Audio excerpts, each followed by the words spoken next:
গরমকালের তপ্ত রোদ মাথার ওপর যেন আগুনের লিলিহান শিখার মতো ঝরছিল, আর কসবার কাঁচা গুলিতে হাওয়াও যেন কেউ চেপে ধরে রেখেছে। এই পুমসভরা দুপুরেই গ্রামের সরকারি স্কুলে আধো দিনের ছুটির ঘোষণা হলো, আর বাচ্চারা আনন্দে চেঁচিয়ে ব্যাগ ঝুলিয়ে বাড়ির দিকে ছুটতে লাগল। ঠিক সেই মুহূর্তে পরিচ্ছন্নতা কর্মী রমেশ তার মেয়ে কায়রাকে নিতে স্কুলে পৌঁছল।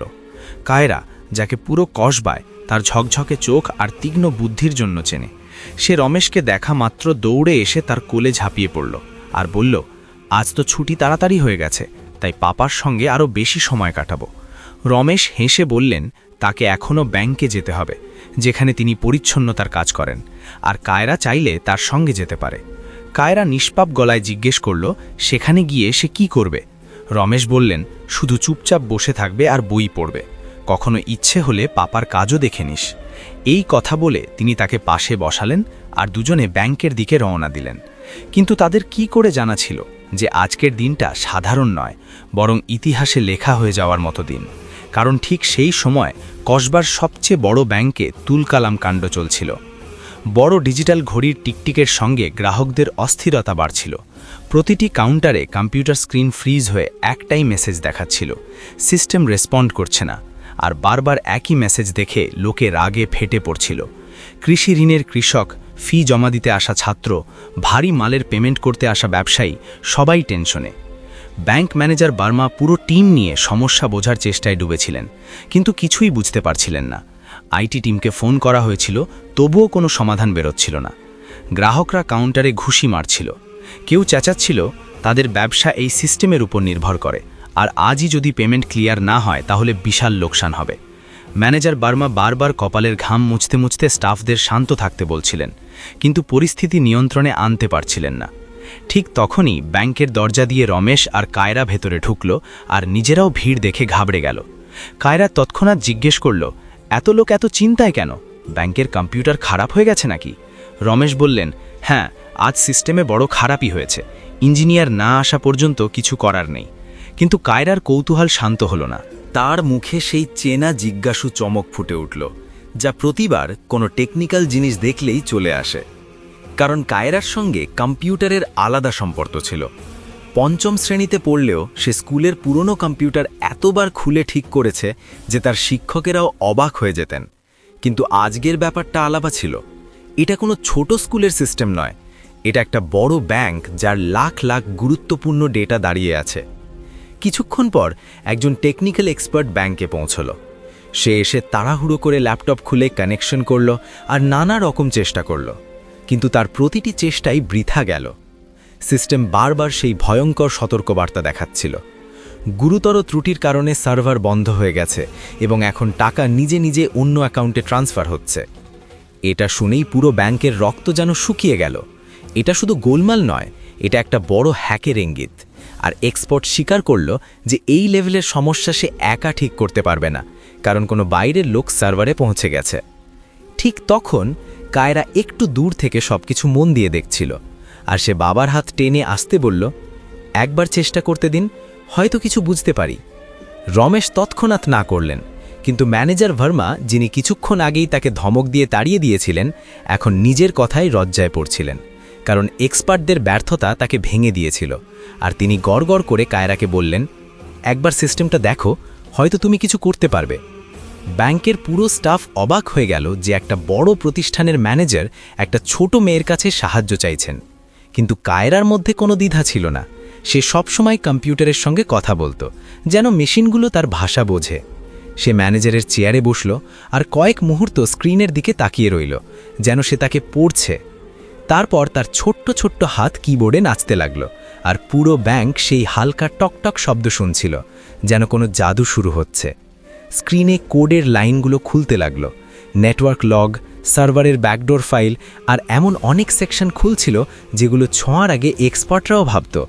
কিন্তু কায়রার মনে কোনো ভয় ছিল না। তাকে শুধু সমস্যাটা দেখা যাচ্ছিল, যেন একটা পাজল যাকে সে সমাধান করতে এসেছে।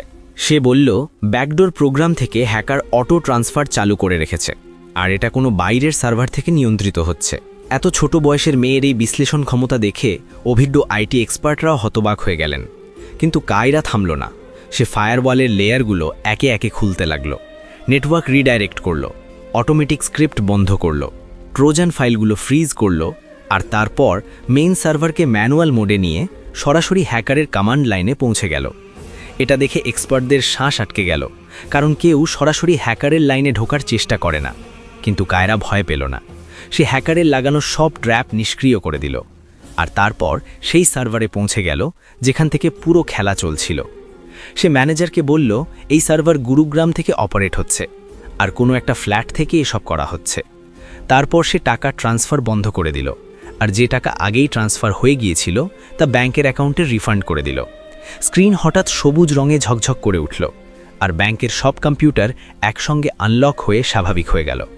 লোকে আনন্দে চেঁচিয়ে উঠল, সব ঠিক হয়ে গেছে। ম্যানেজার বর্মার মুখে এমন শান্তি এলো যেন কেউ তাকে মৃত্যুর মুখ থেকে টেনে এনেছে। তিনি ঝুঁকে কায়রার হাত ধরে বললেন, তুমি ব্যাংককে ধ্বংস হওয়া থেকে বাঁচিয়েছ। পুলিশকে লোকেশন পাঠানো হলো, আর কিছুক্ষণের মধ্যেই হ্যাকার ধরা পড়ল। ব্যাংকের হলে তালিতে গমগমাট হলো, গ্রাহকরা ভিডিও করতে লাগলো, আর লোকে বারবার বলতে লাগলো, এই মেয়েটা তো ইতিহাস গড়ে দিল। কেউ জানতো না যে এই সেই মেয়ে যে কিছুক্ষণ আগে স্কুল থেকে ছুটি পেয়ে বাবার সঙ্গে এসেছিল। কিন্তু আজ সে প্রমাণ করে দিল, প্রতিভা বয়স দেখে না, সাহস ছোট হৃদয় থেকেও বড় কাজ করিয়ে দেয়। আর কখনো কখনো পৃথিবী বাঁচানোর কাজ কোনো বড় এক্সপার্ট নয়, বরং একটা শিশুর নিষ্পাপ দৃঢ়তা দিয়েই হয়। কায়রার জাদুকরী স্পর্শে ব্যাংকের পরিবেশ পুরোপুরি বদলে গিয়েছিল। যেখানে কয়েক ঘন্টা আগেও হলে আতঙ্কগ্রস্ত লোকদের চিৎকার, অভিযোগ আর অস্থিরতা গমগম করছিল, সেখানে এখন চারদিকে স্বস্তির হাসি, তালির গড়গড়াহট আর কায়রার প্রশংসার ফিসফিস শব্দ ভাসছিল। গ্রাহকরা একে অপরকে বলছিল, আজ তারা এমন কিছু দেখেছে যা জীবনে ভুলবে না। কিছু মহিলা কায়রার মাথায় হাত বুলিয়ে আশীর্বাদ করছিলেন। কৃষকরা নিচু গলায় বলছিলেন, ঈশ্বর এমন মেয়ে সবাইকে দিক। ফি জমা দিতে না পেরে চিন্তায় থাকা কলেজের ছাত্ররা হেসে বলছিল, এই মেয়েটা তো কোনো ফিল্মের সুপারহিরো। কিন্তু এসবের মাঝে কায়রা চুপচাপ চেয়ার থেকে নেমে বাবা রমেশের দিকে ধীর পায়ে এগিয়ে গেল, যেন সে কোনো মহৎ কাজ করেনি, শুধু সেই কাজটাই করেছে যেটা তার সবচেয়ে প্রিয় আর সহজ লাগে। রমেশের চোখে গর্ব আর আবেগের সমুদ্র টসটস করছিল। তিনি ভাবতেও পারছিলেন না যে তার ছোট্ট মেয়ে আজ কতজনের জীবন আর কত আশা বাঁচিয়ে দিল। কিন্তু কায়রা নিষ্পাপ গলায় শুধু বলল, পাপা, আমি তো শুধু সেইটাই করেছি যা যে কেউ করত যদি তার এই সিস্টেমের ভুলটা বুঝতে পারত। কিন্তু সত্যি ছিল, এত জটিল হ্যাকিং বোঝা সবার সাধ্যে নয়। ঠিক তখন ম্যানেজার বর্মা মাইক্রোফোন হাতে নিয়ে সবাইকে শান্ত হতে ইশারা করলেন। তিনি আবেগপূর্ণ গলায় বললেন, আজ এই ব্যাংক শুধু তার সিস্টেমই ফিরে পায়নি, একটা নতুন আশাও পেয়েছে। তিনি বললেন, কায়রার মতো মেয়েরাই দেশের আসল শক্তি, যারা সীমিত সম্পদেও অসম্ভবকে সম্ভব করে দেয়। আর আমরা যারা অভিজ্ঞতা আর পদের অহংকারে থাকি, আজ নতমস্তকে স্বীকার করছি, জ্ঞানের কোনো আকার হয় না। তারপর তিনি ঘোষণা করলেন, ব্যাংক কায়রাকে সম্মানিত করবে আর তার পড়াশোনার জন্য একটা বড় স্কলারশিপ দেবে। এটা শুনে পুরো হল আবার তালিতে ভরে গেল। কায়রা এটা শুনে একটু লজ্জা পেয়ে শুধু মুচকি হাসল। তার না পুরস্কারের লোভ ছিল, না তালির।